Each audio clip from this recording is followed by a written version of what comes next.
அஸ்ஸலாமு அலைக்கும் வரஹ்மத்துல்லாஹி வபரகாத்துஹு.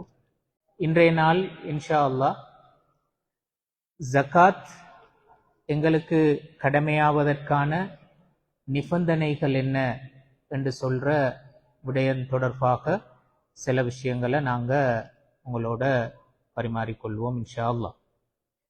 இங்க நாங்க பேசுறது ஜகாத் கடமையாகக்கூடிய சொத்துக்கள், செல்வங்கள், அந்த சொத்துக்கள் தொடர்பான நிபந்தனைகள் எவை என்று சொல்ற விஷயத்தை தான் உண்மையிலே இங்க நாங்க குறிப்பாக டிஸ்கஸ் பண்றதுக்கு இருக்கிறோம். மற்றபடி அந்த ஜகாத் கொடுக்கின்ற ஆள் தொடர்பான நிபந்தனைகள் அல்ல. அது பொதுவாக எல்லா இஸ்லாமிய கடமைகளுக்கும் சொல்லப்பட்ட நிபந்தனைகள் தான் ஆள் தொடர்பான நிபந்தனைகள். அவர் முஸ்லீமாக இருக்கணும் என்று சொல்றதும், அவர் பருவ வயது அடைந்திருக்கணும் என்று சொல்றதும், அவர் ஒரு சமநிலையான அறிவு கொண்டவராக இருக்கணும் என்று சொல்றதும், சுதந்திரமான ஒருத்தராக இருக்கணும் என்று சொல்றதும், இது பொதுவாக எல்லா இஸ்லாமிய கடமைகளுக்கும் சொல்லப்படுகின்ற நிபந்தனைகள். அந்த ஆள் எப்படி இருக்கணும் என்று இங்க நாங்க குறிப்பாக பேசுறது ஜகாத் விதியாகின்ற செல்வம். அந்த செல்வத்தை பொறுத்தவரையில என்ன நிபந்தனைகள் இஸ்லாம் முன்வைத்திருக்கிறது என்பது பற்றித்தான் நாங்க இங்க பார்க்க போறோம். இங்க நான் 6 நிபந்தனைகளை இங்க உங்களோட பரிமாறிக்கொள்றதுக்கு இருக்கிறேன். அதுல முதலாவது நிபந்தனை அல் மில்குத்தாம் என்று அரபுல சொல்வார்கள். அதாவது சம்பூர்ணமான அந்த சொத்து உரிமை, அது ஒருத்தருக்கு முழுமையாக அந்த சொத்து உரிமையானதாக காணப்பட வேண்டும் என்று சொல்றது. அப்படி முழுமையான உரிமை என்று சொல்றதனுடைய பொருள் என்ன என்று சொல்ற நேரத்துல முக்கியமாக 2 விஷயங்கள் அதுல வலியுறுத்தப்படுறதை நாங்க பார்க்கிறோம். முதலாவது, அந்த சொத்து அவருடைய கையில் இருக்கும். அதாவது எப்பவும் அவருக்கு அது எக்ஸஸ் ஆக இருக்கும். அவருடைய கஸ்டடியில் இருக்கின்ற ஒரு விஷயம் உண்டாகத்தான் அது காணப்படணும் என்று சொல்றது. அது முதலாவது விஷயம். அதுல 2வது விஷயம், அவரு தான் விரும்புகின்ற மாதிரி அந்த சொத்தை கையாள்வதற்குரிய முழு உரிமையும் சுதந்திரமும் அவருக்கு இருக்கும். அவர் அதை விற்க நினைச்சா விற்கலாம், அதை அவர் சதக்கா கொடுக்க நினைச்சா சதக்கா கொடுக்கலாம், வேண்டிய மாதிரி அதை கையாளுவதற்குரிய முழு சுதந்திரம் அவருக்கு காணப்படும். இந்த 2 விஷயங்களும் அவருடைய முழு கண்ட்ரோல்ல இருக்க வேண்டும். அது அந்த 2ஐயும் செய்வதற்கு வேற யாருடைய அனுமதியும் அவர் எதிர்பார்த்து இருக்கிற மாதிரி ஒரு சூழ்நிலை காணப்படக்கூடாது. இப்படி இருக்கின்றதான் நாங்க சொல்லுவோம் முழுமையான சொத்துரிமை என்று சொல்லுவோம். அப்ப அப்படியான ஒரு சொத்து எனக்கு இருக்கின்ற பொழுதுதான் அந்த சொத்துல எனக்கு ஜகாத் கடமையாக மாறும்.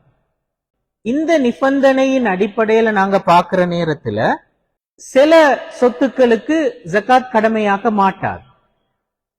இப்ப உதாரணமாக குறிப்பிட்ட ஓனர் யாரு என்று சொல்றது தெளிவில்லாமல் இருக்கின்ற சொத்துக்கள். இப்ப உதாரணத்துக்கு ஒரு அரசாங்கத்தினுடைய சொத்து என்று நாங்க பார்த்தா அது ஓனர் இவர் தான் என்று சொல்றது அங்க வரையறுக்கப்படல. அல்லது நாங்க இப்ப வக்ஃப் செய்யப்பட்ட சொத்துக்கள், அதுடையும் இவருதான் ஓனர் என்று சொல்லி வரையறுக்கப்பட்டில்லை. அப்ப அப்படியான சொத்துக்களுக்கு ஜகாத் கடமையாக மாட்டாது. அரசாங்க சொத்துக்களுக்கோ வக்ஃப் சொத்துக்களுக்கோ ஜகாத் கடமை இல்லை.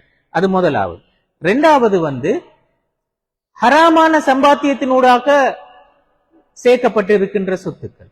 இப்ப நாங்க சொல்லுவோம் திருட்டோ அல்லது லஞ்சமோ அல்லது ஊழலோ அல்லது ஏமாற்றினூடாக சம்பாதித்ததோ அல்லது வட்டி இது போன்ற ஹராமான வழிகளினூடாக ஒருத்தர் சம்பாதித்திருக்கிறார் என்று சொன்னால் அந்த சொத்து அவருக்கு சொந்தமானது அல்ல. அப்ப அந்த வகையில அந்த சொத்துல ஜகாத் கடமையாகுமா? கடமையாக மாட்டாது. அந்த சொத்துல ஜகாத் கடமை இல்லை என்று சொன்னால் அவர் என்ன செய்யணும்? அந்த சொத்துக்களை அவரு யாரிடமிருந்து, அதாவது ஹராமான வழியில் அதை பெற்றுக்கொண்டாரோ அவங்களுக்கு திருப்பி கொடுக்கும். அவங்க இல்லாட்டி அவங்களோட வாரிசுகளுக்கு திருப்பி கொடுக்கும். அப்படி யாருமே இனங்காண முடியாது இருக்கிறன்னு சொன்னா ஏழைகளுக்கு அது அவ்வளோத்தையும் சதக்கா செஞ்சு விடும் என்று சொல்லி இமாம்கள் சொல்லுவார். அந்த ஹராமான சொத்து என்று சொல்றது அவருக்கு உரிமையானது அல்ல. அந்த வகையில அதிலிருந்து ஒரு மார்க்க கடமை செய்யப்பட முடியுமா என்றால் அதிலிருந்து ஒரு மார்க்க கடமை செய்யப்பட முடியும். அதனாலதான் ரசூல் ஸல்லல்லாஹு அலைஹி வஸல்லம் அவர்கள் சொன்னார்கள், லா யக்பலுல்லாஹு ஸதகத்தன் மின் குலூல். குலூல் என்று சொல்றது பொது சொத்துக்கள்ல நாங்க கொள்ளையடிக்கிறது. அப்படி கொள்ளையடிக்கப்பட்ட ஒரு சொத்திலிருந்து சதக்கா கொடுத்த அல்லாஹு தாலா அதை ஏற்றுக்கொள்ள மாட்டான். இங்க சதக்கான்னு சொல்றது அது ஜக்காத்தையும் குறிக்கக்கூடிய ஒரு விஷயம்.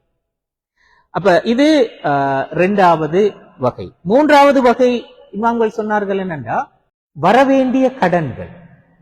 இந்த வரவேண்டிய கடன் என்று சொல்றது உண்மையிலே முழுமையான சொத்துரிமை எனக்கு உள்ளது அல்லது. சிலவேளை அந்த சொத்து சட்டப்படி எனக்குரியதுதான். ஆனால் நாங்க சொன்னோம், அந்த சொத்தை நான் விரும்பியவாறு கையாள முடியுமானதாக இருக்கணும். அது எந்த கஸ்டடியில் இருக்கிறது மாதிரி இருக்கணும். ஆனா நான் ஒருத்தருக்கு கடன் கொடுத்திருக்கிறேன், அது அவர்கிட்ட இருக்கிறது, அவருதான் அதை பயன்படுத்தி கொண்டு இருக்கிறார் என்று சொல்ற நேரத்தில் அது முழுமையான உரிமை அல் மில்குத்தாம் எனக்கு அது கிடையாது. அந்த வகையில அதுக்கு நாங்க ஜக்காத் கொடுக்கணுமா என்று சொல்ற நேரத்துல இமாம்களுக்கு மத்தியில அதில் உண்மையிலே கருத்து வேறுபாடு இருக்கிறது. இப்ப அதுல ஷாஃபி மதுஹப ஹம்பலி மதுஹப சேர்ந்த பெரும்பாலான இமாம்கள் சொன்னார்கள் என்னன்னா, அதை நாங்க ரெண்டா பிரிச்சு பார்க்கணும். அதாவது அதுல கிடைக்கும் என்று சொல்லி எதிர்பார்க்கக்கூடிய கடன்களை நாங்க எங்கட ஜக்காத் அந்த கவுண்ட்டுக்குள்ளால நாங்க சேர்க்கணும் என்று சொன்னார்கள். கிடைக்கும் என்று சொல்லி எதிர்பார்க்கலாம். அப்படியானது நாங்க ஜக்காத் கவுண்ட்டுக்குள்ள சேர்க்க தேவையில்ல என்று சொல்ற ஒரு கருத்தை அந்த மதுஹபுகள் சொன்ன. ஹனஃபி மதுஹபினர் சொன்னார்கள், அவங்க சொன்னாங்கன்னா அதுக்கு ஜக்காத்த அத ஜக்காத்துல கொண்டு வந்து சேர்க்கிறத பத்தி நாங்க யோசிக்கவே தேவையில்லை, ஏன்னா அது எங்கட அந்த உரிமையில் இல்லை. அப்படி அது கிடைச்சாலும் கூட நாங்க அதை என்ன செய்யணும்னா புதுசா தான் பார்க்கணும், புதிய ஒரு சொத்தாத்தான் நாங்க அதை பார்க்கணும் என்று சொல்லி ஹனஃபி மதுஹபினர் சொன்னார்கள். ஏன்னா அதுக்குரிய அந்த காலத்தை கணிப்பிடுறத நாங்க புதுசாத்தான் அதை தொடங்கணும் என்று சொல்லி சொன்னார்கள். ஆனா மாலிக் மதுஹபினர் சொன்னார்கள் என்னன்னா, நாங்க கடன்களை பொறுத்த வரையில அது கிடைக்கும் அல்லது நீண்ட காலத்துல கிடைக்கும் என்று சொல்ற அந்த மாதிரி வரையறைகள் இல்லாம எப்ப அந்த கடன் கிடைக்குதோ கிடைக்கிற நேரத்துல நாங்க அதுக்கு ஜக்காத் கொடுத்தால் போதுமானது என்று சொன்னார்கள். அதாவது கிடைக்கிற நேரத்துல அந்த வருஷம் எப்ப கிடைக்குது அந்த கிடைக்கிற வருஷத்துல எங்கட ஜக்காத் கவுண்டோட அதையும் நாங்க சேர்த்து அதுக்கு நாங்க ஜக்காத் கொடுத்தால் போதுமானது என்று சொல்றது மாலிக் மதுஹபினருடைய நிலைப்பாடு. உண்மையிலே ஒப்பீட்டு ரீதியில இந்த மூன்று கருத்துக்களையும் மிகவும் இலகுவானதும் அந்த பொருத்தமானதுமான ஒரு அபிப்பிராயமாக பலரும் கண்டது இந்த மாலிக் மதுஹபினருடைய அபிப்பிராயத்தை தான். அப்ப நவீன காலத்தில் உள்ள பல நிறுவனங்கள் இந்த அபிப்பிராயத்தை முன்னிலைப்படுத்தி இருக்கிறத நாங்க பார்க்கலாம். அப்ப அந்த வகையில இந்த அபிப்பிராயம் இந்த விஷயத்துல மிச்சம் பொருத்தமானது. அது இந்த நாங்க சொன்ன இந்த கண்டிஷனோடையும் அது ஒத்து வருகிறது. ஏனென்றால் அது எங்களுக்கு முழுமையான உரிமை இல்லை. அப்ப அதுல நாங்க ஜக்காத் கொடுக்கிறோம் சொல்றது உண்மையிலே சாத்தியம் இல்லை உண்மையிலே. அப்ப அந்த வகையில அது எப்ப கிடைக்கிறதோ கிடைச்சா அது எங்கட உரிமையமா இருக்கிறது, அப்ப நாங்க அதுக்கு ஜக்காத் கொடுத்தால் போதுமானது என்று சொல்வது.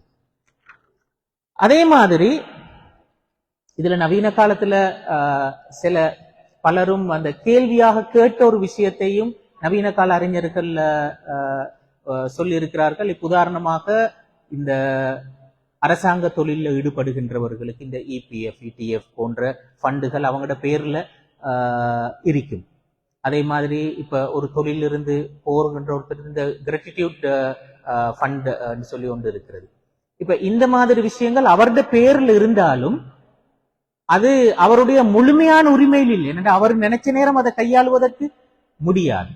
இப்ப இதற்கு ஜக்காத் கொடுக்கணுமா என்று சொன்னால் அதற்கும் அது எப்ப கிடைக்கின்றதோ கிடைக்கின்ற நேரத்துல அதற்குரிய ஜக்காத்தை நாங்க கொடுத்தால் போதுமானது என்று சொல்வதுதான் பொதுவாக நவீன கால அறிஞர்கள் இது சம்பந்தமாக சொல்லி இருக்கின்ற கருத்து. அப்ப இந்த விஷயங்கள் எல்லாம் நாங்க பார்த்தால் அந்த முதலாவது கண்டிஷன் அது முழுமையான சொத்து உரிமை எங்களுக்கு காணப்படணும் என்று சொல்றது. அப்படி இருந்தால் தான் அந்த சொத்துக்கு நாங்க ஜகாத் கொடுக்கணும். அந்த உரிமை ஏதேனும் ஒரு வகையில குறைவாக காணப்பட்டால், முழுமை இல்லாத வடிவத்தில் இருந்தால் அதற்கு ஜகாத் இல்லை என்று சொல்வதுதான் பொதுவாக இமாம்களுடைய அபிப்பிராயம். இது முதலாவது நிபந்தனை. இரண்டாவது நிபந்தனை புலூகுன் நிசாப், அதாவது நிசாபை அடைதல் என்று சொல்லுவோம். நிசாப் என்று சொன்னால் என்ன கருத்து? ஒருத்தருடைய சொத்து, செல்வம், அதுல ஜகாத் கடமையாவதற்கான ஆக குறைந்தபட்ச அளவு, அதைத்தான் நாங்க நிசாப் என்று சொல்லுவோம். இப்ப இஸ்லாத்தினுடைய பார்வையில நாங்க சொல்லுவோம், யாரு ஜகாத் கொடுக்கணும் என்றா அல் அக்னியா, வசதி உள்ளவர்கள், பணக்காரர்கள் என்று சொல்லித்தான். துஹது மின் அக்னியாஹிம் வ துரத்து அலா ஃபுகராஹிம். இப்ப வசதி உள்ளவர்களிடமிருந்து எடுத்து, பணக்காரர்களிடமிருந்து எடுத்து வசதி இல்லாதவர்களுக்கு கொடுக்கின்ற ஒரு செயற்பாடு தான் ஜகாத். அப்ப வசதி உள்ளவர்களுக்குத்தான் அது கடமை.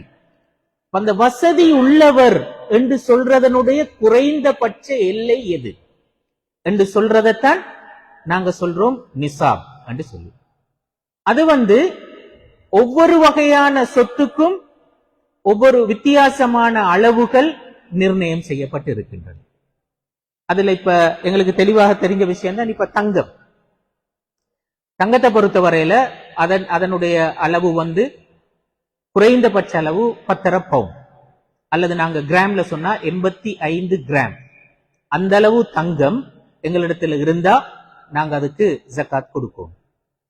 வெள்ளி என்று சொன்னால் 595 கிராம், 595 கிராம் வெள்ளி எங்கள்கிட்ட இருந்தா அதுக்கு நாங்க ஜகாத் கொடுக்கணும். அப்ப அந்த அளவு வெள்ளி இருத்தல் என்று சொல்றது அந்த விஷயத்துல நாங்க பணக்காரர் என்று சொல்றதுதான் அதனுடைய மீனிங்.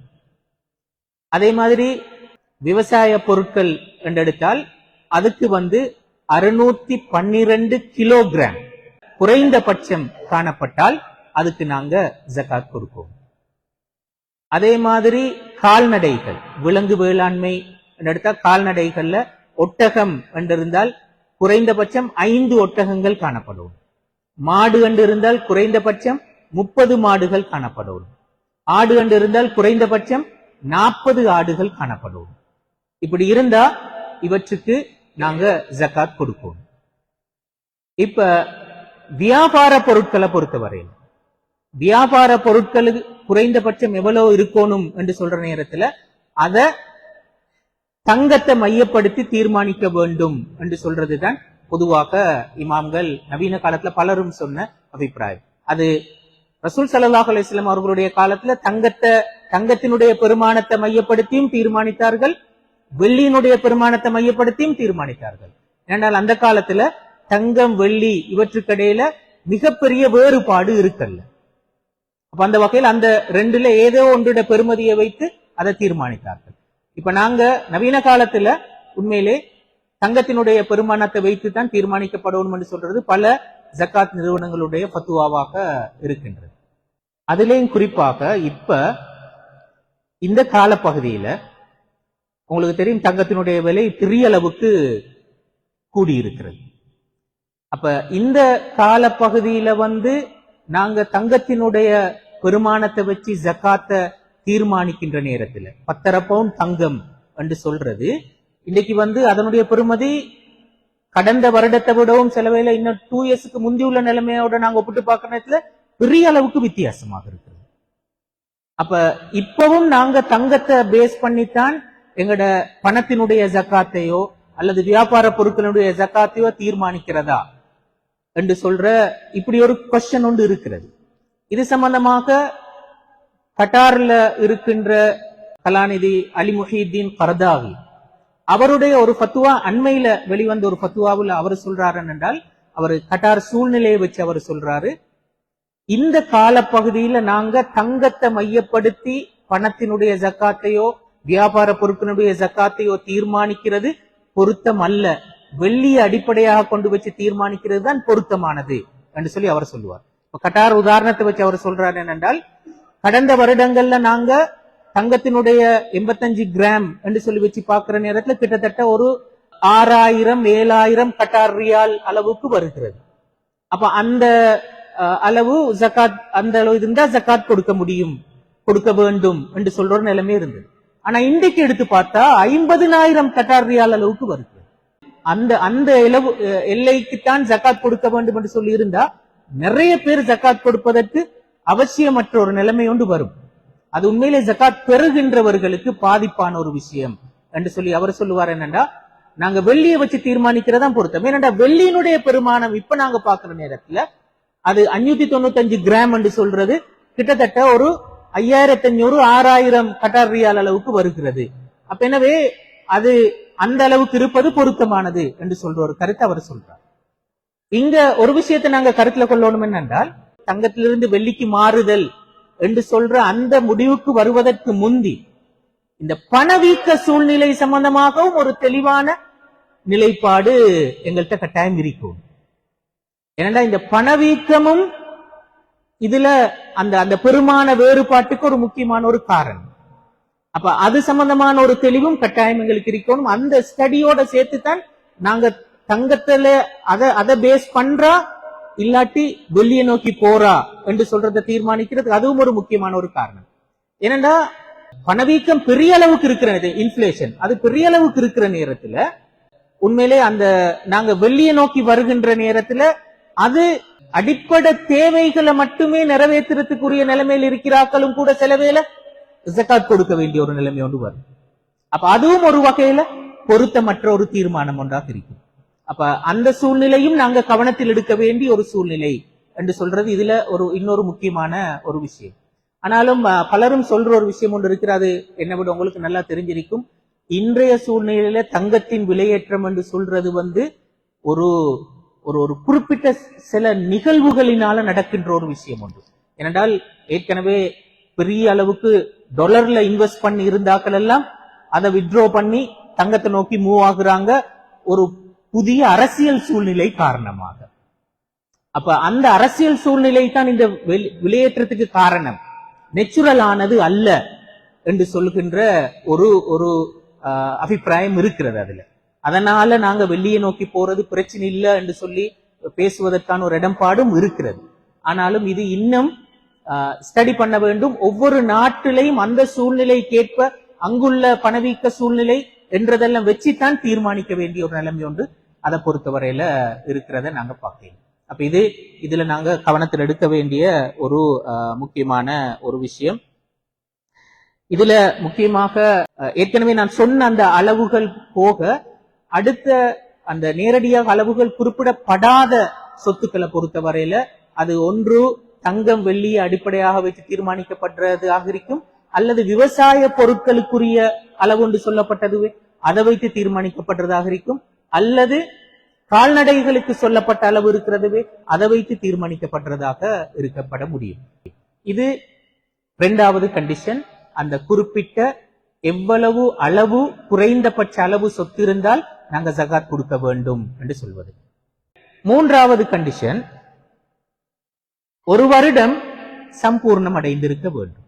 அதாவது எங்கட கையில் இருக்கின்ற சொத்து அது நாங்க இப்ப நிசாப் அந்த அளவு அடைஞ்சிருக்கிறது என்று வைத்தால் அந்த அளவு அடைஞ்ச நாளில் இருந்து ஒரு வருடம் சம்பூர்ணமாக வேண்டும். ஒரு வருடம் சம்பூர்ணமானதற்கு பிறகுதான் அதுல நான் ஜகாத் கொடுக்க வேண்டும். அளவு அடைஞ்ச முதல் நாள்ல நான் ஜகாத் கொடுக்கணுமா? அப்படி அவசியம் இல்லை. இதுல இமாம்கள் இப்படி ஒரு விஷயத்தை பேசினார்கள். என்னடா, சிலவேல அந்த சொத்து ஒரு வருடத்துல இடையில குறைவதற்கு வாய்ப்பு இருக்கு. அந்த அந்த நிசாப் அளவோடும் குறைவதற்கு வாய்ப்பு இருக்கு. குறைஞ்சா என்ன செய்யற என்று சொல்றதுல ஷாஃபி மதுஹபினுடைய நிலைப்பாடு, குறைஞ்சா என்ன செய்யணும், புதுசா நாங்க கணிப்பிடணும். குறைஞ்சா அப்ப அங்க கணிப்பு இல்லா போய்த்திருது. திரும்ப எப்ப அந்த நிசாப் அளவுக்கு வருகிறது அந்த இடத்துல இருந்து திரும்ப புதுசா வருடத்தை நாங்க கணிப்பிட தொடங்கணும் என்று ஷாஃபி மதுஹபினர் சொல்லுவார்கள். ஆனா ஹனஃபி மதுஹபினர் சொல்லுவார்கள் என்னன்னா, இடையில குறைவது கவனத்தில் எடுக்கப்பட வேண்டிய அவசியம் இல்லை. நாங்க தொடங்குற நேரத்துல நிசாப் அடைஞ்சாத்தானே நாங்க தொடங்குவோம். தொடங்குற நேரத்தில் இப்ப நிசாப் இருக்கிறது. இப்ப அந்த இடத்துல இருந்து நாங்க வருடத்தை கணிப்பிட தொடங்குறோம். ஒரு வருடம் சரியாக முடிகின்ற நேரத்தில் அது அதே அளவோ அல்லது அதை விட கூடுதலாகவோ இருந்தால் நாங்க ஜகாத் கொடுக்கணும். இடையில கூடி குறைகிறத பற்றி நாங்க அதை கவனத்தில் எடுக்க வேண்டிய அவசியம் இல்லை என்று சொல்வது ஹனஃபி மதுஹபினுடைய நிலைப்பாடு. இந்த ஹனஃபி மதுஹபினுடைய இந்த நிலைப்பாட்டைத்தான் உண்மையிலே அதிகமான இந்த ஜகாத் நிறுவனங்கள் அவங்க பொருத்தமானதாக கருதி இருக்கிறார்கள். அதைத்தான் அநேகமாக பிராக்டிஸ் பண்ணுகிறார்கள். என்னடா அது லேசானது, ஒருத்தர் ஜகாத் கொடுப்பதற்கான வாய்ப்பை அதிகரிக்கின்றது. அது உண்மையிலே ஜகாத் பெறுகின்றவர்களுக்கு நலனான ஒரு விஷயம் என்று சொல்லி அவர்கள் கருதுகிறார்கள். அடுத்து இதுல அடிப்படை வருட கணக்கு என்று சொல்றது சந்திர வருடம் தான், சூரிய வருடம் அல்ல. சந்திர வருடத்தை வைத்துத்தான் நாங்க கணிப்பிட வேண்டும். சூரிய வருடத்தை வைத்து நாங்க கணிப்பிடுகின்ற நேரத்துல ஜகாத் கொடுக்கின்ற அளவுல வித்தியாசம் வருகிறது.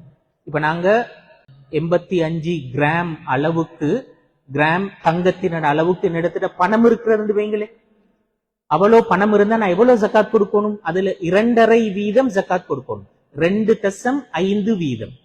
இது சந்திர வருடத்தை கணிப்பிடுகின்ற நேரத்துல தான்.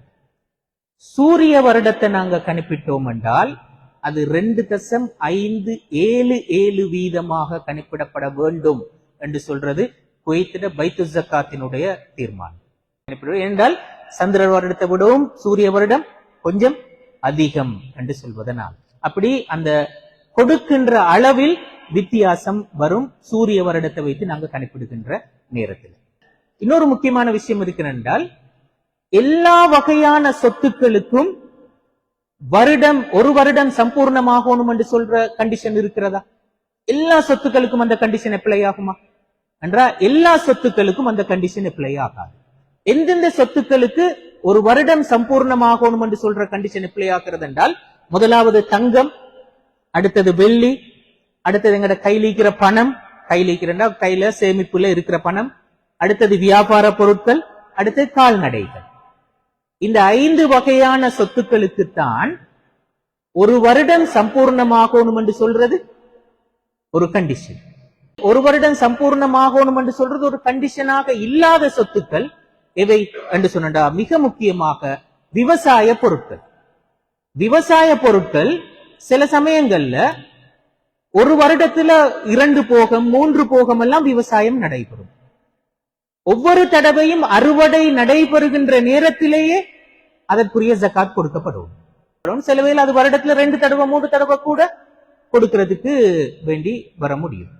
அப்ப அதற்கு ஒரு வருடம் இருக்கணும் என்று சொல்ற கண்டிஷன் விவசாய பொருட்களை பொறுத்தவரையில இல்லை.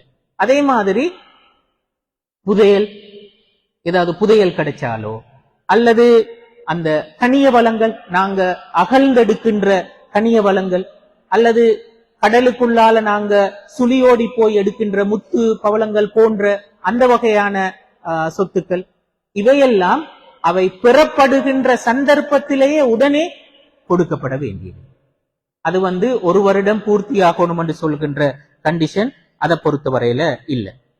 அடுத்து இமாம்கள் சொன்ன இன்னொரு முக்கியமான விஷயம் என்னென்றால், இப்ப எங்களிடத்தில் இருக்கின்ற அடிப்படையில் இருக்கின்ற ஒரு சொத்து, அந்த சொத்துக்கு வரக்கூடிய ஒரு லாபம், இப்ப நாங்க ஒரு இன்வெஸ்ட்மெண்ட் ஒன்று செஞ்சிருக்கிறோம். இன்வெஸ்ட்மெண்ட்டுக்கு உண்மையிலே ஒரு வருடம் பூர்த்தியாகும். இப்ப நாங்க அந்த இன்வெஸ்ட்மெண்ட் அமௌண்ட அது அந்த நிசாப் அடைஞ்சதுக்கு பிறகு நாங்க காலத்தை கணிப்பிடுறோம் வைங்களே. ரமலான் அடைஞ்சது, நாங்க ரமலான்ல இருந்து தொடங்கிக்கிறோம் கண்டு வச்சா கொஞ்ச நாள் போற நேரத்துல 3 மாசம் கழிஞ்சதுக்கு பிறகு ஒரு ப்ராஃபிட் ஒன்று அதுக்கு வருகிறது. அந்த ப்ராஃபிட் மேலதிகமாக வந்தது. அது இப்ப 3 மாசத்துக்கு பிறகுதான் வந்திருக்கிற. இப்ப இத அந்த ப்ராஃபிட்டை நாங்க தனியாக அந்த அதுக்குரிய வருஷத்தை கணிப்பிடுறா, அப்படி கணிப்பிட வேண்டிய அவசியம் இல்லை. ப்ராஃபிட்டுக்கு காலம் ஒரு வருஷம் ஆகியிருக்கணும் என்று சொல்ற கண்டிஷன் இல்லை. அது அந்த குறிப்பிட்ட அதனுடைய முதலீடு இருக்கிறதுவே, அதனுடைய மூலதனத்தினோட சேர்த்து அதை நாங்க பார்க்கணும். அப்ப அதை நாங்க தனியாக பார்க்கறது இல்லை. அந்த இதுக்கு மட்டுமல்ல, இப்ப கால்நடைகள், கால்நடைகள் குட்டி போடும், அது இப்படி அந்த மாதிரி விஷயங்கள் நடக்கும். அப்படி வார நேரத்துல அதுவும் தனியாக நாங்க கணிப்பிடுறது இல்லை. அதனுடைய அந்த அதனுடைய மூல சொத்து, அந்த மூல சொத்துக்கு அது ஒரு வருடம் பூர்த்தியானால் அதனுடைய விளைவுகளுக்கும் சேர்த்து நாங்க ஜகாத் கொடுக்கணும் என்று சொல்றதுதான் இமாம்களுடைய அபிப்பிராயம். அப்ப அந்த விளைவுகள் ஒரு வருடம் பூர்த்தியாகணும் என்று சொல்ற கண்டிஷன் இல்லை. அதே மாதிரி இன்னொரு விஷயத்தையும் சொன்னார்கள். குறிப்பாக நவீன கால அறிஞர்கள் இந்த விஷயத்தை மிக குறிப்பாக வலியுறுத்தி இருக்கிறார்கள். எங்களுக்கு எதிர்பாராம திடீரென்று கிடைக்கின்ற சொத்துக்கள், இந்த சொத்துக்கள் கிடைக்கின்ற நேரத்தில் அது நிசாப அடைகின்ற அந்த அளவுக்கான சொத்தாக காணப்பட்டால் அதற்கு உடனடியாக நாங்க ஜகாத் கொடுப்போம். இப்ப உதாரணமா திடீரென்று எங்களுக்கு ஒரு கிஃப்ட் ஒன்று கிடைக்குதுன்னு வைங்க, பெரிய அமௌண்ட் ஒன்று கிஃப்ட் கிடைக்குது. ஏதோ ஒரு அவார்டு ஒன்று கிடைச்சுன்னு வைங்களே, பெரிய அமௌண்ட் ஒன்று அவார்டு கிடைக்குது. அப்ப அதற்கு உடனடியாக நாங்க ஜகாத்தை கொடுப்போம். அல்லது ஏதாவது ஒரு பெரிய அமௌண்ட் போனஸ் ஒன்று கிடைக்குது, அதுக்கு அது அந்த அளவு அடைஞ்சிருந்தா உடனே நாங்க அதுக்கு ஜகாத்தை கொடுப்போம். அது மாதிரி அந்த பல விஷயம் திடீரென எங்களுக்கு எதிர்பார்க்காம ஒரு நீண்ட காலமா கோர்ட் கேஸ்ல இருந்த ஒரு சொத்து வந்துருது, அதுக்கு உடனே நாங்க அந்த ஜகாத்தை கொடுத்துருவோம். அல்லது சில அந்த தொழில் செய்கின்றவர்களை பொறுத்தவரை, இப்ப டாக்டர்ஸ் ஆக இருக்கலாம், லோயர்ஸ் ஆக இருக்கலாம். லோயர்ஸ் அவங்களோட சில கேஸுகளை வின் பண்ணி கொடுத்தா பெரிய அமௌண்ட் கிடைக்கும், அதுக்கு உடனே ஜகாத் கொடுப்போம். அது மாதிரி டாக்டர்ஸை பொறுத்தவரையிலும் சில குறிப்பிட்ட பெர்டிகுலர் ஆபரேஷன்களை செய்கின்ற நேரத்தில் அவங்களுக்கு பெரிய அமௌண்ட் அதுக்கு உடனே பே பண்ணுவாங்க. அப்ப அதுக்கு உடனே அவங்க ஜகாத் கொடுப்போம். இது எல்லாம் ஒரு வருஷம் பூர்த்தியாகணும் என்று சொல்லி காத்திருக்க வேண்டிய அவசியம் இல்லை என்று சொல்லி இமாம்கள் சொல்லுவார்கள். அப்ப இது மூன்றாவது கண்டிஷன், அந்த வருடம், ஒரு வருடம் பூர்த்தியாகணும் என்று சொல்றது சம்பந்தமா. நாலாவது கண்டிஷன் அன்னமா, வளர்ச்சி. வளர்ச்சி என்று சொல்றது அந்த குறிப்பிட்ட சொத்து பிசிக்கலாக ஆக்சுவலாக அது வளரணும் அல்லது வளரக்கூடியதாக இருக்கணும், வளரக்கூடிய இயல்பு கொண்டதாக அது காணப்படும். இப்ப நாங்க எங்கள்கிட்ட வியாபார பொருள் இருக்கிறண்டா, வியாபார பொருளோட அடிப்படை இயல்பு வளரக்கூடிய இயல்பு. ஏதாவது விற்பனை செஞ்சா அங்க அந்த சொத்து வளர்ந்து கொண்டு இருக்கும். அது கட்டாயம் வளரணும் என்று சொல்றது நிபந்தனையா? வளர்ந்தால் தான் ஜகாத் கொடுக்கணும் என்று சொல்றது நிபந்தனையா? அப்படி நிபந்தனை இல்லை. அது வளர முடியும் அல்லது வளருகின்ற இயல்பு கொண்டதாக காணப்பட வேண்டும். இதுதான் அங்க சொன்ன. சில சமயங்கள் எங்கள்கிட்ட பெரிய அளவு பிசினஸ் இருக்கிறது, வியாபார பொருட்கள் எங்கட கைவசம் இருக்கிறது. ஆனா கடந்த வருடத்துக்கும் இந்த வருடத்துக்கும் இடையில நாங்க ஒப்பிட்டு பார்த்தா ஒரு டிராப் ஒன்று இருக்கும். ஆனாலும் என்னிடத்தில் இருக்கின்ற முழு வியாபார பொருட்களும் நிசாபை விடவும் அதிகமாகத்தான் இருக்கிறது. அப்படி இருந்தா நான் இப்ப அதுக்கு ஜகாத் கொடுக்கணுமா இல்லையா? ஜகாத் கொடுக்கணும். ஒப்பீட்டு ரீதியில கடந்த வருடத்துக்கும் இந்த வருடத்துக்கும் இடையில வளர்ச்சி இருக்கிறதாண்டா? வளர்ச்சி இல்ல, டிராப் தான் இருக்கிறது. ஆனாலும் நான் ஜகாத் கொடுக்கணும் என்றால் அது அடிப்படையில் அந்த சொத்து வளரும் இயல்பு கொண்டது. ஆனால் இந்த சந்தர்ப்பத்தில் வளரல. அப்ப வளர்ந்தால்தான் ஜகாத் கொடுக்கணும் என்று சொல்ற கண்டிஷன் இல்ல. அது ஒன்று வளர்ந்திருக்கணும் அல்லது வளரும் இயல்பு கொண்டதாக, வளரக்கூடியதாக அது காணப்பட வேண்டும் என்று சொல்றதுதான் அங்க முக்கியமாக கருத்துல கொள்ளப்படுகின்ற விஷயம். அப்ப இது நாங்க சொல்ற நாலாவது நிபந்தனை. ஐந்தாவது நிபந்தனை, இதுவும் ஒரு முக்கியமான விஷயம், கடன். இங்க நாங்க பேசுறது ஏற்கனவே நாங்க சொன்ன அந்த கடன் சம்பந்தமான விஷயம், எனக்கு வரவேண்டிய கடன். இங்க நாங்க சொல்றது நான் கொடுக்க வேண்டிய கடன். கடன் இல்லாமல் இருக்க வேண்டும் என்று சொல்வதும் ஜகாத் கடமையாவதற்கான ஒரு கண்டிஷன். கடன் இருந்தால் ஜகாத் கடமையாக மாட்டாது. ஆனாலும் அதை நாங்க கவனமாக விளங்கிக் கொள்ளுவோம். கடன் இருந்தா ஜகாத் கடமை இல்லைன்னு சொல்றதனுடைய கருத்தை கவனமா விளங்கிக் கொள்ளணும். என்றா பல சமயங்கள்ல பெரும் சொத்து வச்சிருக்கிறார்கள், அவங்களுக்கு தாராளமா சொத்து இருக்கிறது, ஒரு சின்ன கடனின் காரணமாக கடன் இருக்குது, நான் ஜகாத் கொடுக்க தேவையில்லை என்று சொல்லி எடுப்பார்கள். இங்க இமாம்கள் அதுக்கு சொன்ன மிக முக்கியமான கண்டிஷன் என்ன தெரியுமா? முதலாவது, அந்த சொத்துல அவரு கடனை கொடுத்தால் அந்த சொத்து நிசாப் அளவுட குறைவதாக இருக்கும். அப்படி குறைவதாக இருந்தால்தான் அவருக்கு ஜகாத் கடமை இல்லை. நிசாப் அளவுட குறையாம போகின்ற நேரத்துல இப்ப ஜகாத் கடமையா இல்லையா? ஜகாத் கடமை தான். அந்த வகையில இமாம்கள் அந்த கடனை பத்தி பேசுகின்ற நேரத்தில் சில முக்கியமான விஷயங்களை சொன்னார்கள். ஒன்று, அந்த கடன் நீண்ட கால கடனாக இருக்கப்படாது, உடனடியாக செலுத்தப்பட வேண்டிய கடன். அதாவது அந்த குறிப்பிட்ட வருடத்துக்குள்ளால செலுத்தப்பட வேண்டிய கடனாகத்தான் இருக்கும். அப்படி இருந்தா ஜகாத் ஒவ்வொரு வருடமும் கொடுக்கிறது தானே. அப்ப இந்த வருடத்துல செலுத்தப்பட வேண்டிய கடன் என்பதாகத்தான் அது காணப்படும். அப்ப இந்த வருடத்துல செலுத்தப்பட வேண்டியதாக இருந்தால் அப்ப அந்த கடனை கழிச்சால் அது நிசாப் அளவோட குறைகிறது என்று சொல்லி இருந்தா அவருக்கு ஜகாத் கடமை இல்லை. இல்லாட்டி அவர் ஜகாத் கொடுக்கும். இரண்டாவது கண்டிஷன் சொன்னார்கள் என்னன்னா, அவருக்கு அந்த கடனை கொடுப்பதற்கு அவர்கிட்ட நிலையான சொத்துக்கள் இல்லாமல் இருக்கும். வேற நிலையான சொத்துக்கள் இருந்தால் அந்த சொத்தை விட்டு அவர் கடன் கொடுக்கலுமே. அப்படி இருந்தால் அவருக்கு ஜகாத் கடமை தான். உண்மையிலே அவரு அந்த கடனை கொடுப்பதற்கு அவரிடம் நிசாப் அடைஞ்ச எந்த சொத்தைத்தான் பயன்படுத்த வேண்டிய நிலைமை இருக்கிறது என்று இருந்தா மட்டும்தான் அங்க ஜகாத் கடமை இல்லை.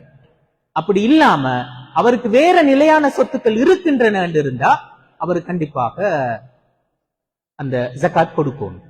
இப்ப உதாரணமாக சில பிசினஸ் செய்யறாக்கள் அவங்க ஒரு கடன் எடுத்து ஒரு பில்டிங் அமைச்சிருப்பாங்க. கடன் எடுத்து பில்டிங் அமைச்சிருப்பாங்க. அவங்களோட பிசினஸ் அதை வச்சு செஞ்சு கொண்டு போவார்கள். இப்ப இந்த கடன் தொகை என்று சொல்றது அவருடைய அந்த பில்டிங்க்கு ஈக்குவலான விஷயம்.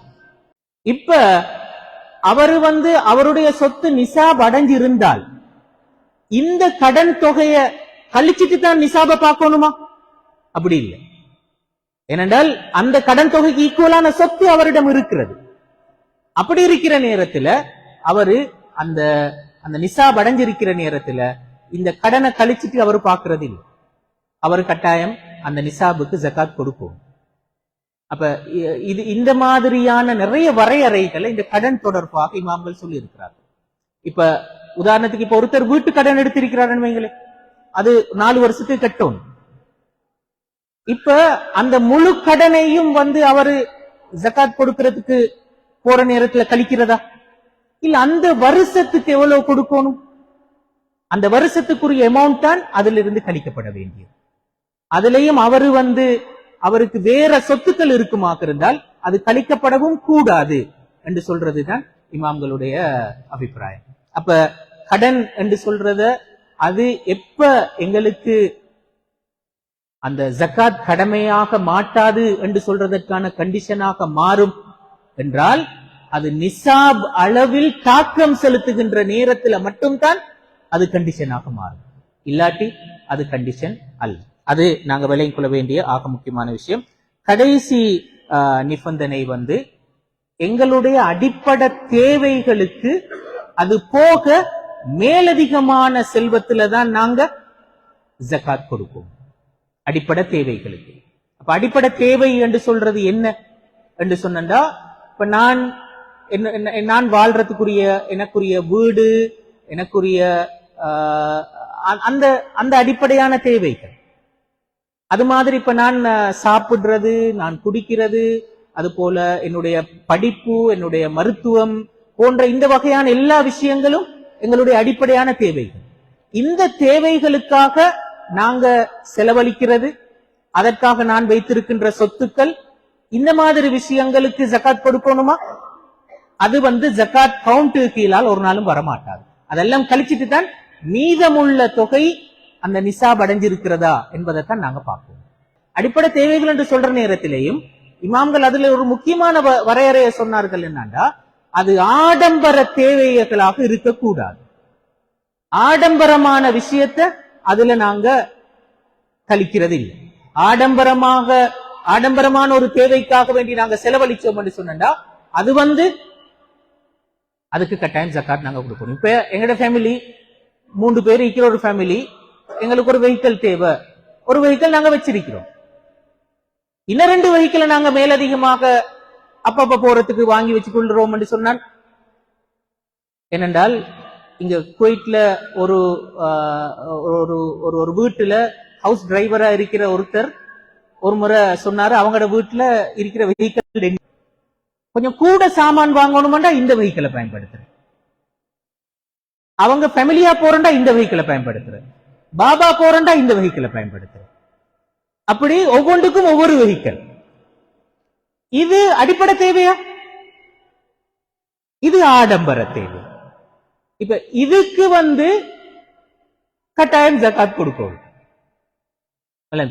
அப்ப நாங்க சொல்றேன் என்றால், அப்ப இமாம்கள் அடிப்படை தேவைகளுக்கு மேலதிகமாக உள்ளது என்று சொல்றது, அடிப்படை தேவைகளையும் அங்க வரையறுத்து இருக்கிறார்கள். அது எங்கட உணவு தேவையாக இருக்கையிலும், எங்கட வீடு, அந்த வாழ்வதற்கு தேவையான விஷயங்கள், எங்கட உடை, சாப்பாடு, இந்த வகையான தேவைகள், கல்வி, மருத்துவம் போன்ற தேவைகள், இந்த வகையான விஷயங்கள் எல்லாம் அதுல உள்ளடக்கி இருக்கிறார்கள்.